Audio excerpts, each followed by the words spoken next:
আসসালামু আলাইকুম। আমি আজকে দেখাবো লাউ শাক রুই মাছ দিয়ে রান্না, সাথে আছে আলু। আগে একটু পানি বসালাম, ওখানে লবণ, হলুদের গুঁড়ি, মরিচের গুঁড়ি, পেঁয়াজ কুচি, রসুন বাটা আর একটু তেল দিয়ে ঢাকনা দিয়ে রাখবো। বলক আসলে একটু রসুন কুচি দিব, দিয়ে এগুলি নাড়বো এবং বলক আসবে। তারপরে আমি রুই মাছটা দিয়ে দিব।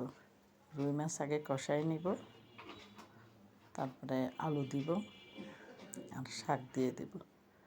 আমার এই রান্নাটা আপনাদের কাছে যদি ভালো লাগে আমার ফেসবুক পেজে একটু ফলো দিবেন আর ইউটিউব চ্যানেলে সাবস্ক্রাইব দিতে ভুলবেন না।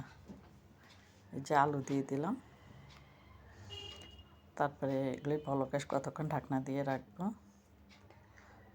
আলু একটু কষানি হবে, ঢাকনা উঠে শাকগুলি দিয়ে দিব। শাক দিয়ে আস্তে আস্তে উল্টায় মাছগুলো উপরে উঠাই দিব, নাহলে মাছ নিচে থাকলে বেশি নরম হয়ে যাবে এবং ভেঙে যাবে, পরে তরকারির মধ্যে কাটা লাগবে। যে মাছগুলো উঠাই দিলাম, তারপর আবার একটু ঢাকনা দিয়ে রাখবো।